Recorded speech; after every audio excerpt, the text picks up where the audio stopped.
प्यारे साथियों, स्वागत है आपका हमारी एक नई कहानी में। इस कहानी में कुछ यात्री भटक कर एक ऐसे आइलैंड पे चले जाते हैं जहां पर उनके साथ कुछ ऐसी घटनाएं होती हैं कि वो आधे ही अपनी जान बचाकर वापस लौट पाते हैं।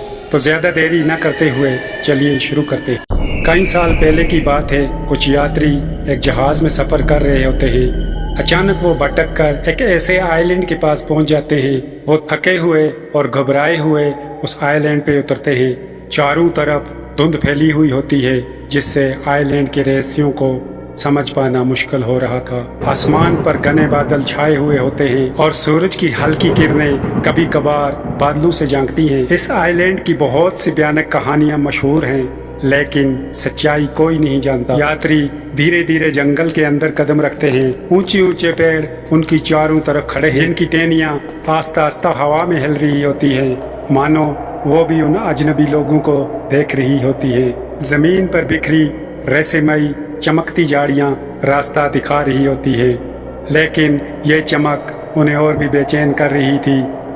कदम दर कदम आइलैंड का सन्नाटा उन्हें अपने अंदर खींच रहा था। जंगल के बीचों बीच यात्रियों को एक उजड़ा हुआ गांव मिलता है।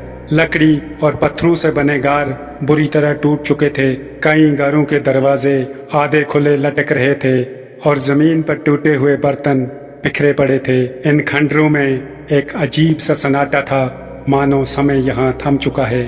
और वो यात्री इस गांव के पीछे छुपे रहस्य को महसूस कर रहे थे। रात के अंधेरे में यात्री आग जलाकर उसके इर्द गिर्द बैठते हैं। चारों तरफ काली राख का घना पर्दा फैला हुआ है। सिर्फ आग की हल्की रोशनी उनके चेहरों को दिखा रही है। अचानक उन्हें दूर से अजीब सी आवाजें सुनाई देने लगी। वो आवाज किसी के रोने और फुसफुसाने की थी और यात्री एक दूसरे को घबराहट भरी नजरों से देखते हैं। लेकिन अंधेरे में स्वाय अंधेरे के उन्हें कुछ दिखाई नहीं देता। अचानक वो देखते हैं कि जंगल के अंधेरे में एक भयानक छाया जल रही थी और उसकी लाल लाल आंखें अंधेरे में चमक रही थी। अचानक एक यात्री हवा में खींचा जाता है, मानो जैसे किसी अदृश्य शक्ति ने उसे पकड़ लिया हो, और बाकी यात्री चीखते हुए पीछे हटते हैं, पर किसी को नहीं पता कि ये किसने किया है। डर अब उनके खून में दौड़ रहा था, क्योंकि ये आइलैंड अब उनका दुश्मन बन चुका था। गांव के खंडरों में यात्रियों को एक पत्थर की तख्ती मिलती है और उस पर अजीब से चित्र बने हुए थे, प्राचीन रस्में और बलिदानों की कहानी कहने वाले चित्र। एक यात्री तख्ती पर लिखे चित्रों को पढ़ना शुरू करता है और तभी अचानक हवा में एक भूतिया एहसास छा जाता है। ये आइलैंड पर एक पुराना शराब था जो अब जाग चुका था, और जैसे ही शराब जागा आइलैंड भी जीवित हो गया। पेड़ अपनी जगह से हिलने लगे और जमीन से उभरी हुई जड़ें यात्रियों को पकड़ने की कोशिश करने लगी। आसमान और भी काला हो गया और हर दिशा से अजीब भयानक आवाजें आने लगी। और अब इस आइलैंड पर कोई भी सुरक्षित नहीं था, क्योंकि ये खुद अब उनके खिलाफ हो चुका था।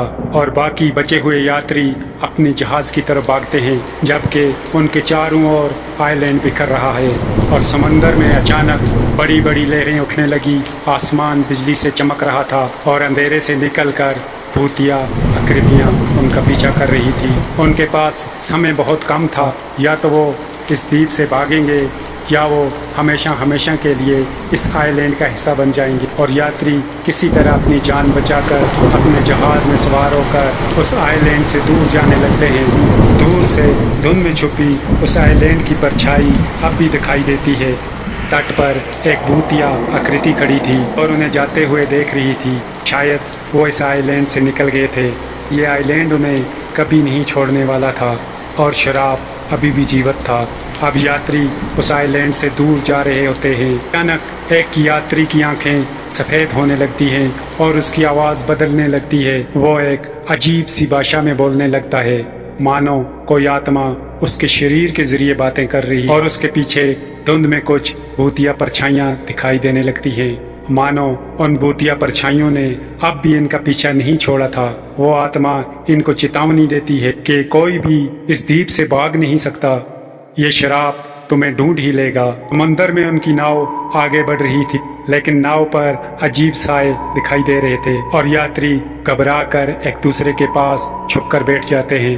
मानो जैसे किसी अनजानी मुसीबत से बचने की कोशिश कर रहे हों। और हवा में धीरे धीरे फुसफुसाहटें गूंजने लगती हैं और अचानक ठंडी धुंध नाव को ढकने लगती है। इस आइलैंड की काली परछाइयाँ अब भी उनके साथ थी और वो यात्री कहीं न कहीं ये जानते थे कि अब भी वो सुरक्षित नहीं है। और अचानक समंदर में बड़ी बड़ी लहरें उठने लगी, मानो जैसे समुंदर खुद उनके खिलाफ हो गया हो। लहरें आसमां को छू रही थी और समंदर का पानी काला और भयानक दिखने लगा था। दूर आसमां पर बिजली चमक रही थी और तभी एक यात्री फिसल कर समंदर में गिर जाता है। और जैसे ही वो समंदर के पानी में गिरता है, समंदर के नीचे से एक भूतिया हाथ बढ़ता है और उसे पकड़कर समंदर की गहराइयों में ले जाता है। और अब इस शराब से भागना नामुमकिन था। नाव एक भयानक तूफान में गिर जाती है। आसमान पर काले बादल छा जाते हैं और चारों तरफ धुंध से निकली भयानक आकृतियां उनकी तरफ बढ़ रही थी और नाव टूटने लगी थी और समंदर उन्हें फिर से उस आइलैंड की तरफ खींच रहा था। और यात्री पूरी ताकत से संघर्ष कर रहे थे, लेकिन ये आइलैंड उन्हें छोड़ने के लिए तैयार ही नहीं था और वो शराब अपने अंत तक पहुंचने वाला था। और अंत में बचे यात्रियों में से एक अपने आप को खुद उस द्वीप के हवाले करने का फैसला करता है और वो धीरे धीरे नाव के किनारे की तरफ बढ़ता है, मानो जैसे किसी अनजान ताकत ने उसे बुलाया हो। वो चुपचाप समंदर के बीच छलांग लगा देता है और ऊपर उठती लहरों में गायब हो जाता है और तूफान अचानक ही शांत होने लगता है। लेकिन एक अजीब सा सन्नाटा छा जाता है। वो बलिदान उस आइलैंड को शांत करने के लिए था, लेकिन क्या वो सचमुच उनके लिए मुक्ति थी? और जैसे जैसे नाव उस आइलैंड से दूर जाने लगती है, आसमान साफ होने लगता है। बचे हुए यात्री थके हुए थे, लेकिन राहत महसूस कर रहे थे कि अब वो बच गए हैं। लेकिन अचानक दूर से आइलैंड फिर से दिखाई देता है और इस बार पहले से भी करीब। वो सोचने लगते हैं कि अब वो नहीं बचेंगे। क्या वो सच में उस आइलैंड से बचकर भाग पाए या ये शराब हमेशा उनके साथ रहेगा? आखिरकार नाव मुख्य भूमि पर पहुंच जाती है और वो यात्री खुशी से धरती पर कदम रखते हैं। लेकिन जैसे ही वो किनारे पर आते हैं, उन्हें लगता है कि एक छाया उन पर नजर रखे हुए है। उनके चारों ओर फिर से वो धुंध फैलने लगती है जो आइलैंड पर उन्होंने देखी थी और ये शराब उनकी जीवन का हिस्सा बन चुका था। आइलैंड से भागना संभव था, लेकिन उसकी छाया से नहीं। और जो आइलैंड से बचकर निकला, वो जानता है कि ये आइलैंड कभी उनको नहीं छोड़ता। हर कदम पर उसकी छाया उनके साथ चलती है और एक दिन वो फिर से उसका हिस्सा बन जाएंगे। ये आइलैंड जो समय के साथ अपनी दास्तान भूल चुका था और आज फिर से किसी और को अपना शिकार बनाने के लिए इंतजार कर रहा।